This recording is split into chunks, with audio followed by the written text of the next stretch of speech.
This is not freedom, it's fraud. The words explode across the hall, shattering the silence like glass under a hammer. The audience jolts, startled not just by the force of the voice, but by the conviction burning within it. Zohran Mamdani has not come to trade polite remarks. He has come to ignite a fire. His fists grip the podium as his voice cuts through the air, urgent and relentless. You tell people this is liberty, when rents swallow their paychecks, when healthcare bankrupts their families, when education chains them in lifelong debt. That is not liberty. That is cruelty disguised as opportunity. Tell me, Judy, what freedom exists for a mother who works 2 jobs and still cannot afford childcare? What freedom exists for the worker whose wages have flatlined while CEOs walk away with millions? What freedom exists for the tenant who spends more than half their income just to keep a roof over their head? You call it resilience. I call it betrayal. The crowd erupts instantly, half the room thundering in applause, the other half shouting back. The clash of voices like waves colliding in a storm. Cameras zoom in, capturing Mamdani's eyes, sharp, furious, unblinking, as if he is speaking not just to Judy Said, but to every person watching at home. Judy does not flinch. Her face remains composed, her eyes steady, her hand resting lightly on the edge of her podium. When she speaks, her voice is calm, deliberate, but it slices through the noise with surgical precision. Zohran, your words are fiery, but they mask a dangerous illusion. Struggle is not betrayal. It is the price of growth. Families do not rise because they are shielded from hardship. They rise because they endure, they compete, they adapt. You speak of fairness as though it can be engineered by decree, handed down from government as if it were a gift. But fairness built by force is not fairness. It is dependency. And dependency is the death of freedom. True liberty does not mean safety. It means the opportunity to fight for better. Without struggle, there is no strength. Without strength, there is no progress. The audience roars again, this time her supporters on their feet, clapping and chanting. The energy in the room grows unbearable, each side feeding off the other, the atmosphere transforming from debate to battlefield. Mamdani fires back without hesitation, his tone sharper, louder, filled with fury. And what kind of progress do you celebrate, Judy? The kind that leaves millions behind? The kind that calls starvation noble, eviction a lesson, despair a test of character? You glorify suffering as though it is holy, but suffering that could be prevented is not holy. It is negligence. It is cruelty.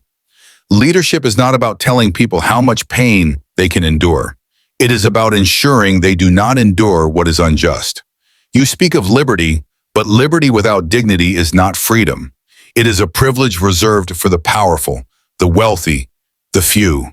The crowd explodes, people on their feet, shouting so loudly the moderator struggles to be heard. Judy leans forward, her voice now colder, sharper, words like knives. And what you call dignity, Zohran, I call dependence. What you call justice, I call control. You want to replace hardship with handouts, but handouts do not build nations. They break them. A society that promises comfort for all creates complacency, and complacency kills ambition. Yes, life is harsh. Yes, inequality exists. But hardship fuels innovation. Struggle drives resilience, and resilience is what makes liberty real. To deny people the chance to rise through struggle is to deny them the dignity of their own strength. The room shakes, applause and boos colliding into one deafening roar. Both figures stand locked in battle, their words ricocheting like cannon fire, their visions irreconcilable. The debate has only just begun, but already it feels like history is being written under the glare of the stage lights. The roar of the crowd does not fade. It grows louder, rolling like thunder through the hall.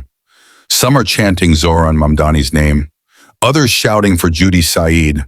The clash of voices so raw it feels like the room itself might split apart. The moderator tries to regain control, but both debaters push forward, unwilling to surrender a second of the spotlight. Mamdani leans toward his microphone, his face lit with fire. You talk of resilience as though it is a virtue handed down from suffering, Judy. But resilience without justice is just pain dressed as principle. Tell me, what lesson is learned by a worker whose paycheck cannot buy groceries? What wisdom comes from a tenant who is evicted so a luxury tower can rise in their place? What character is built when children sit in classrooms without heat, without books, without hope? You say hardship fuels growth, but a hardship that is preventable is not growth. It is a failure of leadership. True strength comes when people are given the tools to rise, not when they are left to crawl through fire. His voice is a hammer pounding on steel, each word echoing with fury. The audience cheers wildly, but Judy lifts her hand, waiting for silence, her calm demeanor a striking contrast to Mamdani's storm. Her words come sharp, calculated, deliberate. Zohran, you confuse compassion with coercion. You want to hand people what they have not earned, to cushion every fall, to erase every hardship. But without hardship, there is no progress. Without competition, there is no innovation. Struggle is not cruelty, it is reality. And reality does not bend to our emotions. The question is not how to eliminate suffering, it is how to transform it into strength. A society that shields its people from pain produces weakness, dependency, fragility. And fragility cannot build the future. Her supporters roar, her voice swallowed in applause, the camera catching her composed face as she refuses to flinch. Mamdani cuts back immediately, his words fast, relentless, spilling into the microphone with unstoppable force. Fragility. You call hunger fragility? You call homelessness fragility? You call medical bankruptcy fragility? These are not character flaws. They are the products of systems built to profit from misery. You defend suffering because you see it as natural, but suffering that is manufactured, suffering that is enforced by the greed of landlords, corporations, and profiteers is not nature. It is design. And when leaders defend that design, they are not protecting freedom, they are protecting cruelty. The audience rises, the storm swelling, shouts and claps shaking the stage. Judy raises her voice now, sharper, more aggressive, cutting through the storm like glass. And what you call design, I call choice. People are not helpless victims of some invisible machine. They are individuals with agency, with responsibility, with power. You speak as though everyone is trapped, but people rise every day from poverty to prosperity. They fight, they endure, they succeed. Not because government handed them dignity, but because they claimed it for themselves. That is liberty, that is strength. And that is the America I believe in. Her final words in this round are delivered with a conviction so sharp that half the crowd roars in approval, chanting her name, while the other half boos with fury. Mamdani slams his hand against the podium, his voice rising above the storm like a verdict. And I say choice without access is no choice at all. A worker cannot choose their wage when every employer pays starvation salaries. A tenant cannot choose their rent when every landlord raises the price in lockstep. A mother cannot choose childcare when every option costs more than her paycheck. You call this freedom, but it is a freedom reserved for the wealthy. Real freedom is not the absence of government. It is the presence of justice. And justice is not dependency. It is dignity, guaranteed. The crowd explodes, chants colliding like thunder, the energy of the room spiraling beyond control. Both Mamdani and Judy stand their ground, unyielding, unflinching, two visions locked in battle for the soul of the debate. The studio has become a furnace, the clash of words transforming into a storm of ideology, and the audience is no longer passive, they are participants, their cheers and boos crashing against each other like waves in a hurricane. Zohran Mamdani grips the podium, his chest rising and falling with urgency, his voice a relentless drumbeat. Judy, you talk about liberty as though it is a universal key, but what you defend is not liberty, it is privilege. A worker cannot be free when their wage chains them to poverty. A tenant cannot be free when their rent consumes their future.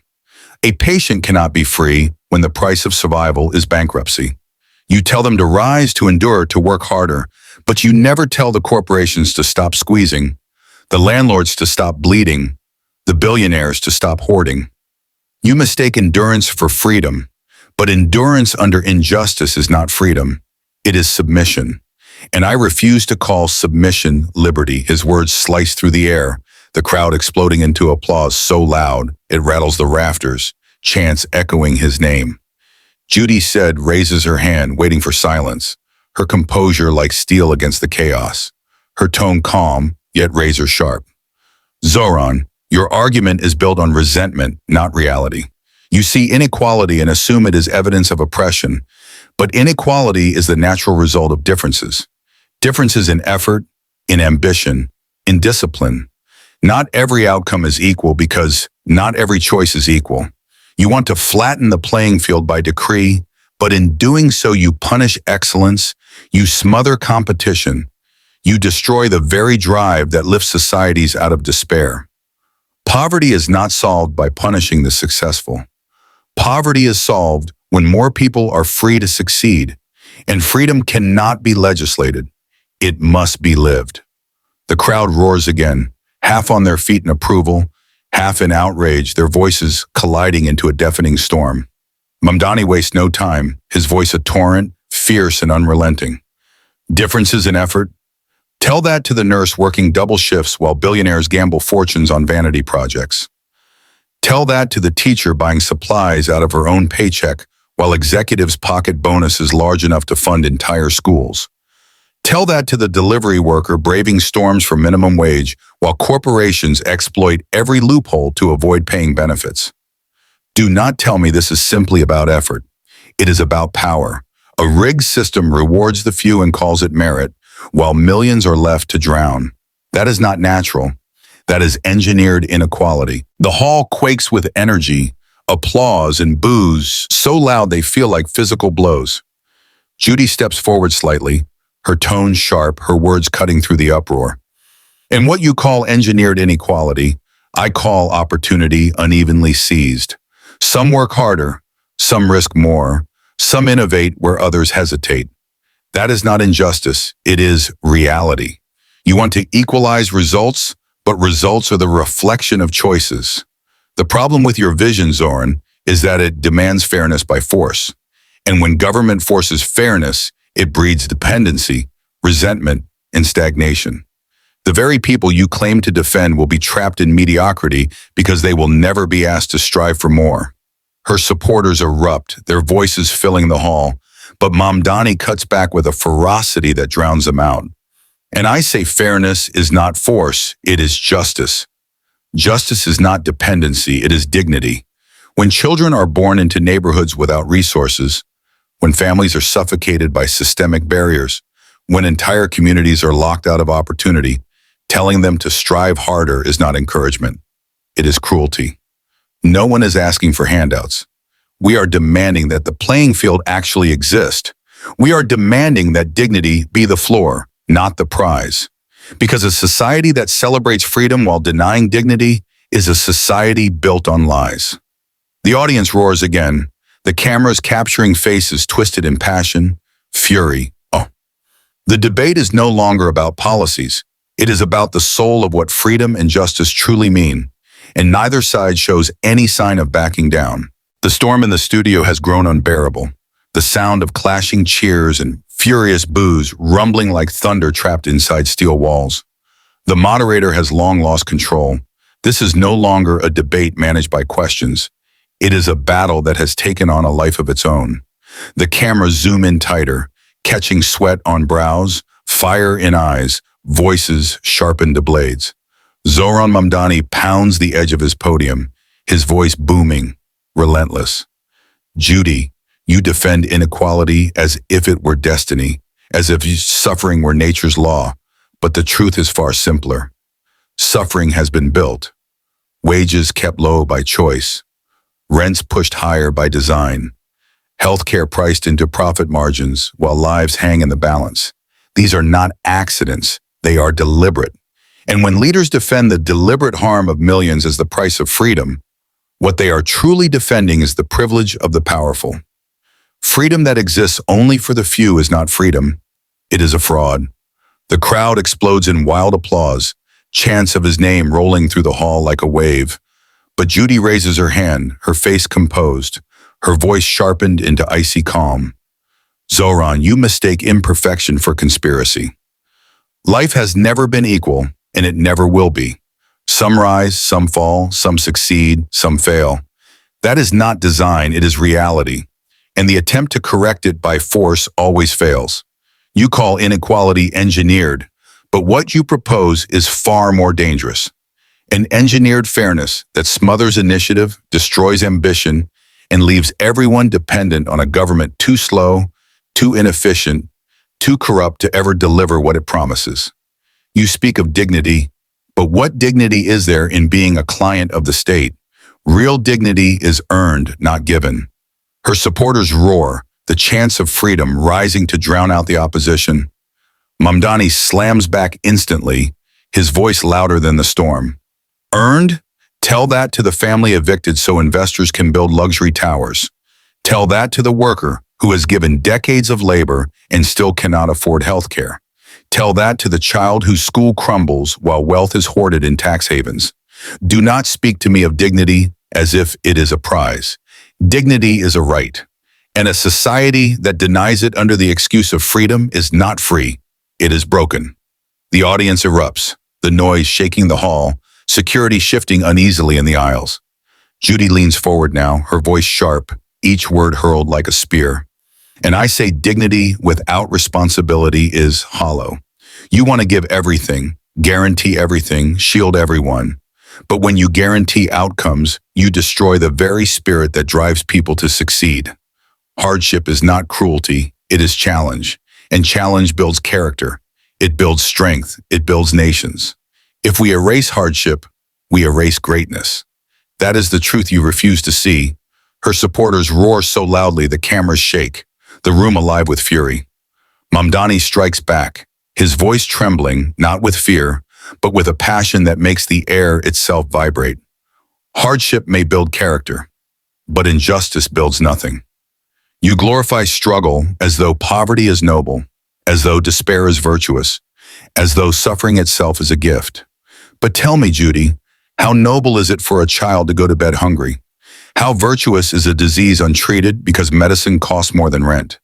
How gifted is the life of a worker who collapses from exhaustion while the wealthy celebrate their ambition? These are not lessons, they are crimes. And a society that calls them freedom is a society that has lost its soul. The room shakes under the roar of divided voices, one half chanting his name, the other chanting hers, the sound deafening, the energy uncontrollable. The debate has transcended arguments. It has become a war of visions, and the outcome is no longer about winning a point, but defining what it means to live free. The hall is shaking as though the walls themselves can barely contain the storm raging inside. The audience is no longer simply watching. They are shouting, stomping, chanting, their voices colliding into a single deafening roar that threatens to drown out the microphones. The debate has become something larger than policy, larger than argument. It has become a struggle over the soul of freedom itself. Zohran Mamdani leans forward, his face illuminated by the blinding lights, his voice erupting with fury and fire. Judy, you speak of strength, of character, of greatness born from hardship. But there is nothing great about hunger. There is nothing noble about homelessness. There is no virtue in letting families collapse under the weight of injustice, while leaders call it liberty. You say government cannot provide dignity, but tell me, what dignity exists when a worker dies of exhaustion in a factory that profits billions? What dignity exists when children learn in schools with ceilings falling above their heads? What dignity exists when healthcare is denied until it is too late? You say we must endure to grow, but endurance is not freedom when the suffering is manufactured. To glorify hardship that can be prevented is to glorify cruelty, and cruelty is not a foundation. It is a betrayal. His voice shakes the hall, the crowd surging into chants of his name, clapping, stomping, roaring. But Judy Said does not break. She raises her chin, her face composed, her eyes cold, her voice sharp enough to slice through the chaos. And I say your vision, Zohran, is not justice. It is control dressed in compassion. You want to promise dignity, but dignity is not guaranteed. It is earned. A nation that tries to shield everyone from every hardship creates weakness, fragility, dependence. You talk about injustice as though it can be engineered away, but the more you give, the less people strive. The more you promise, the more you fail. True freedom is not the absence of pain, it is the presence of choice. And choice cannot be dictated by the state. Liberty is messy, painful, unequal, but it is real. And real liberty is worth more than false justice. Her supporters erupt, chanting her name, their voices clashing with this chants for Mamdani, the hall shaking with the force of two armies colliding. Mamdani slams his hand on the podium, his voice booming above it all, his final words delivered like a thunderbolt. And I say liberty without justice is not liberty at all. A nation that calls itself free while millions suffer is not free. It is deluded. Freedom that exists only for the wealthy is not freedom. It is privilege. And privilege defended as principle is a lie. True freedom lives only where justice is guaranteed. And until justice is real, freedom will remain a dream for the few and a nightmare for the many. The audience erupts in chaos, people standing, shouting, clapping, booing. The storm so intense it feels unstoppable.